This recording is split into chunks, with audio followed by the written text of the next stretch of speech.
నా ప్రియమైన స్నేహితులారా, ఈరోజు మనం ఒక కథ చెప్పుకుందాం. అడవి నిశ్శబ్దాన్ని ఛేదించిన వేటగాడి కుట్ర. ఏనుగుల ప్రాణాలు వలలో చిక్కుకున్నప్పుడు ఒక చిన్న కోతి చూపిన అపూర్వమైన బుద్ధి. మిత్రత్వం, ధైర్యం, ఐక్యత కలిపిన ఈ హృదయాన్ని హత్తుకునే కథను మిస్ అవ్వొద్దు. చివరి వరకు చూడండి. హిమాలయాల దక్షిణ భాగంలో ఒక అందమైన అడవి ఉండేది. ఆ అడవి చాలా విశాలమైనది, వందల మైళ్లకు విస్తరించి ఉండేది. అందులో పెద్ద పెద్ద చెట్లు, మెలికలు తిరిగే వాగులు, మనోహరమైన వనమాలికలు, రంగురంగుల పక్షులు, అనేక రకాల జంతువులు ఉండేవి. ఆ అడవిలో అందరూ సంతోషంగా, శాంతియుతంగా జీవిస్తుండేవారు. ఆ అడవిలోని ఒక ఎత్తైన కొండపై చిన్న కోతి తన కుటుంబంతో కలిసి జీవిస్తుండేది. చాలా జాగ్రత్తగా ఉండే కోతి ప్రతిరోజూ ఉదయాన్నే లేచి తన చెట్టు మీద నుండి చుట్టూ అన్ని వైపులా చూసి ఏదైనా ప్రమాదం లేదా కొత్త విషయం ఉందా అని గమనించేది. అలాంటి జాగ్రత్త వల్లనే అక్కడి అనేక జంతువులు ఆ కోతిని గౌరవించేవి. అలాగే ఆ అడవిలోని మరొక భాగంలో ఏనుగుల పెద్ద గుంపు ఉండేది. ఆ గుంపులో 30 ఏనుగులు ఉండేవి. పెద్దవి, చిన్నవి, యువ ఏనుగులు, పిల్లలు అందరూ కలిసి. ఆ గుంపుకు గజేంద్రుడు అనే పెద్ద ఏనుగు నాయకుడుగా ఉండేవాడు. గజేంద్రుడు చాలా బుద్ధిమంతుడు, దయగలవాడు, ధైర్యవంతుడు. అతని మాట అందరూ విని గౌరవించేవారు. ఒకరోజు ఉదయం సూర్యుడు ఇంకా పూర్తిగా ఉదయకుండానే కోతి నిద్రలేసింది. ఎప్పటిలాగే తన చెట్టు మీద నుండి చుట్టూ చూసింది. అప్పుడు చాలా దూరంలో ఏదో కదలిక కనిపించింది. దగ్గరగా చూస్తే ఒక మనిషి ఏదో పెద్ద సంచి మోస్తూ వస్తున్నాడు. అది వేటగాడని కోతికి అర్థమైంది. కోతికి భయం వేసింది. అయ్యో, ఈ అడవిలో ఇన్ని రోజులుగా ఎవ్వరూ రాలేదు. ఈ వేటగాడు ఎందుకు వచ్చాడు? ఖచ్చితంగా ఏదో చెడు ఉద్దేశంతో వచ్చి ఉంటాడు అనుకుంది. వేటగాడు కొంత దూరం వచ్చిన తరువాత ఒక చోట ఆగి తన సంచిలోంచి పెద్ద పెద్ద తాళ్లతో చేసిన వలను తీశాడు. ఆ వలను చాలా జాగ్రత్తగా నేలమీద పరచాడు. వల మీద కొన్ని ఆకులను, చెట్టు కొమ్మలను వేసి దాచేశాడు. ఆ తరువాత దగ్గరలోని పొదలో దాక్కున్నాడు. కోతి అన్ని విషయాలను జాగ్రత్తగా గమనించింది. ఈ వేటగాడు ఖచ్చితంగా మన అడవిలోని జంతువులను పట్టుకోవాలని అనుకుంటున్నాడు. నేను వెంటనే అందరినీ హెచ్చరించాలి అనుకుంది. ఆ సమయంలో అడవిలో ఏనుగుల గుంపు తమ రోజువారీ విహారం కోసం బయలుదేరింది. గజేంద్రుడు ముందు నడుస్తూ, మిగిలిన ఏనుగులు వరుసలో అతని వెనుక వస్తున్నాయి. వారు నీరు తాగటానికి, పండ్లను తినటానికి వేరే చోటుకు వెళ్తున్నారు. దారిలో వేటగాడు వల పన్నిన చోటుకు వచ్చేటప్పుడు గజేంద్రుడు ఏదో అనుమానం వచ్చింది. చుట్టూ చూసి నేలమీద ఆకులతో కప్పబడిన వలను గమనించాడు. గజేంద్రుడు వెంటనే ఆగి మిగిలిన ఏనుగులతో చెప్పాడు, మిత్రులారా, ఈ చోట ఏదో అనుమానకరమైన విషయం కనిపిస్తోంది. ఈ ఆకుల కిందన ఏదో దాచి ఉన్నట్లు అనిపిస్తోంది. మరియు ఈ చోట మనుషుల వాసన వస్తోంది. మనం జాగ్రత్తగా ఉండాలి. వేరే దారిలో వెళ్దాం. కాని ఆ గుంపులో ఉన్న బలరాముడు అనే ముసలి ఏనుగు గజేంద్రుడి మాట వినటానికి ఇష్టపడలేదు. అతను గర్వించి చెప్పాడు, గజేంద్ర, నువ్వు అనవసరంగా భయపడుతున్నావు. నేను ఎన్నో సంవత్సరాలుగా ఈ అడవిలో ఉన్నాను. ఇలాంటి చిన్న విషయాలకు భయపడి వేరే దారుల్లో వెళ్లడం మూర్ఖత్వం. ఇది కేవలం గాలికి రాలిన ఆకులు మాత్రమే. మనం మన దారిలోనే వెళ్దాం. మిగిలిన కొన్ని ఏనుగులు బలరాముడి మాటకు మద్దతు ఇచ్చాయి. అవును, గజేంద్రుడు ఎక్కువ భయపడుతున్నాడు. మనకు ఇంత బలం ఉండి ఎందుకు భయపడాలి అన్నాయి. గజేంద్రుడు మరోసారి ప్రయత్నించాడు. మిత్రులారా, నా అనుభవం చెప్తోంది ఇది ప్రమాదకరం అని. దయచేసి నా మాట వినండి. కాని బలరాముడు గజేంద్రుడి మాటలను పట్టించుకోకుండా ముందుకు నడిచాడు. మిగిలిన చాలా ఏనుగులు కూడా అతని వెనుక వెళ్ళాయి. బలరాముడు ముందుగా వేటగాడు పన్నిన వల మీదకు అడుగు వేశాడు. వెంటనే వల అతని కాలికి చుట్టుకుంది. అతను తప్పించుకోవాలని అనుకున్నాడు. కాని వలలోని తాళ్లు అతని కాలికి గట్టిగా చుట్టుకున్నాయి. అయ్యో, నేను వలలో చిక్కుకున్నాను, సహాయం చేయండి అని బలరాముడు అరిచాడు. అతని అరుపులు విని మిగిలిన ఏనుగులు వేగంగా అతని దగ్గరకు వచ్చాయి. కానీ అవి కూడా ఒకటి తరువాత ఒకటిగా వలలో చిక్కుకున్నాయి. చిన్న పిల్లలతో సహా 15 ఏనుగులు వలలో చిక్కుకున్నాయి.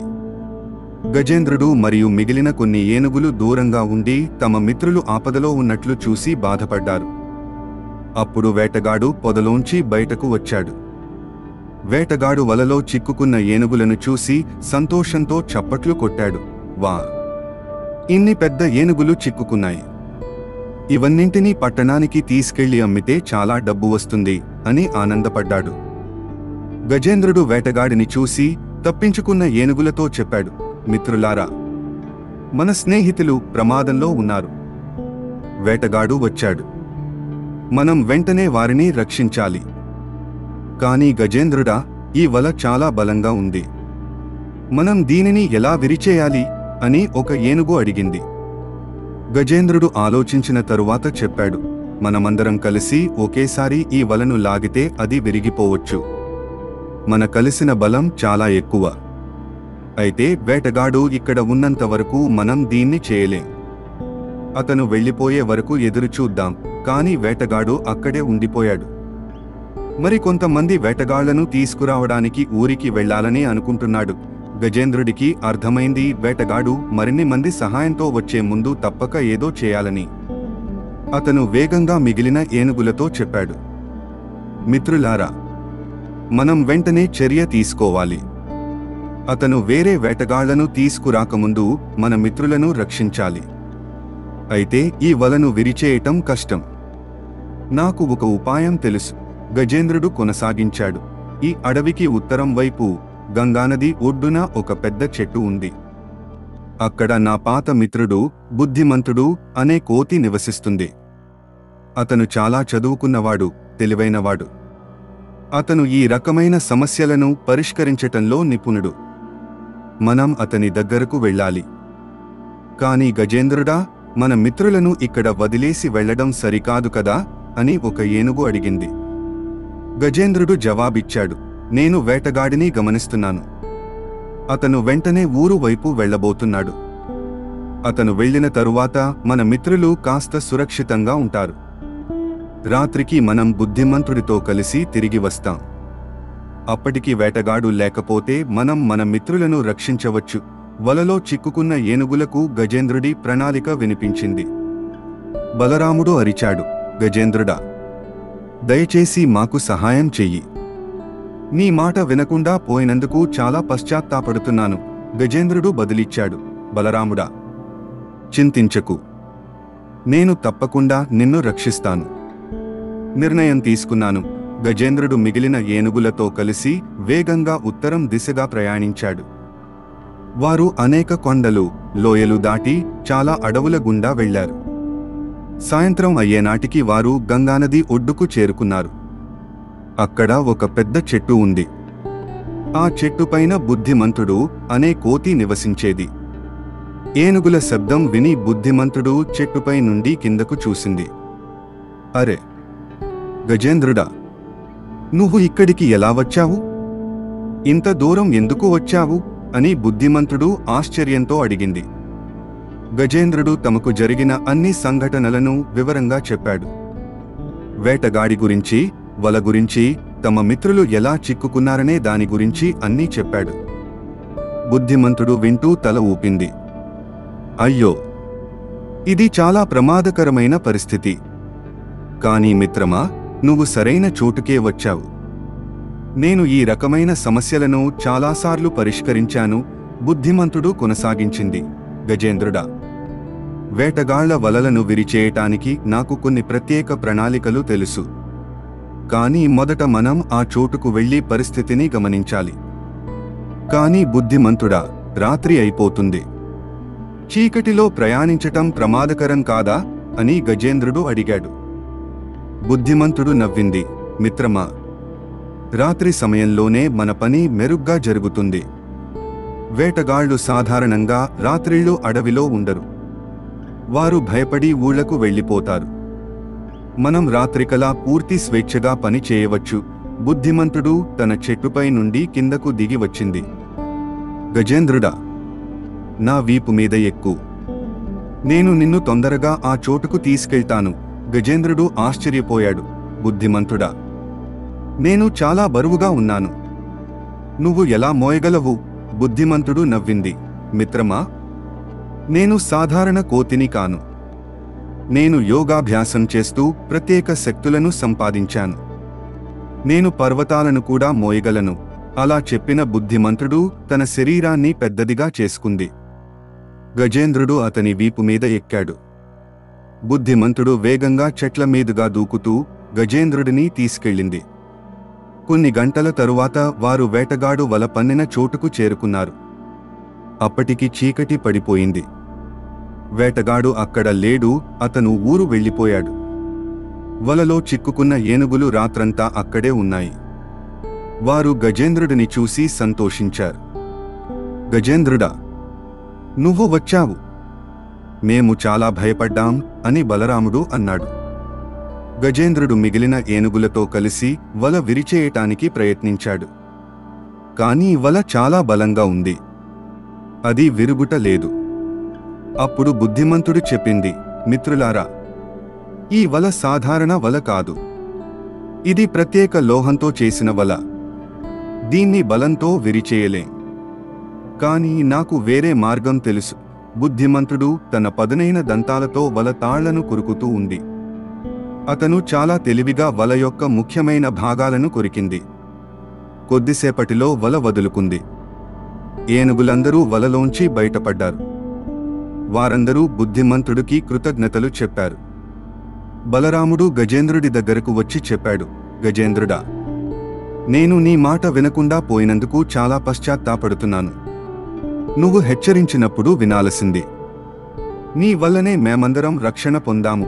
గజేంద్రుడు బలరాముడిని స్నేహంతో చెప్పాడు, బలరాముడా, మనమందరం మిత్రులం. మిత్రులు తప్పులు చేయవచ్చు, కానీ ఆపద సమయంలో ఒకరికొకరు సహాయం చేసుకోవాలి. అదే నిజమైన మిత్రత్వం. బుద్ధిమంతుడు అందరినీ చూసి చెప్పింది, మిత్రులారా, ఈరోజు మనమందరం ఒక ముఖ్యమైన పాఠం నేర్చుకున్నాం. ముందుగా, ఎవరైనా హెచ్చరికలు ఇస్తే వాటిని తేలికగా తీసుకోకూడదు. రెండవది, ఆపద సమయంలో మిత్రులు ఒకరికొకరు సహాయం చేసుకోవాలి. గజేంద్రుడు అంగీకరిస్తూ చెప్పాడు, అవును బుద్ధిమంతుడా. మరియు మూడవ ముఖ్యమైన విషయం, వేరు వేరు జాతుల జంతువులైనా మంచి మనసు ఉంటే మంచి మిత్రులు కావచ్చు. నువ్వు చిన్న కోతివైనా మాకు పెద్ద సహాయం చేశావు. అన్ని ఏనుగులు బుద్ధిమంతుడితో స్నేహం చేసుకున్నాయి. ఆ రోజు నుండి వారందరూ మంచి మిత్రులుగా మారారు. చీకటి తొలగిపోయి తెల్లవారుజామున అయ్యేనాటికి అందరూ తమ తమ ఇళ్లకు వెళ్లటానికి సిద్ధమయ్యారు. కాని వెళ్లే ముందు అన్ని ఏనుగులు బుద్ధిమంతుడిని కృతజ్ఞతలు చెప్పటానికి చుట్టూ చేరాయి. కథ యొక్క నీతి విషయాలు: 1. మిత్రత్వం. మిత్రలాభం కంటే మించిన లాభం ఈ లోకంలో లేదు. ఇదే కథ యొక్క ప్రధాన సందేశం. 2. వినయం. అహంకారం వల్ల మంచి సలహాలను తిరస్కరించకూడదు. 3. సహాయం. ఆపద సమయంలో మిత్రులకు సహాయం చేయటమే నిజమైన మిత్రత్వం. 4.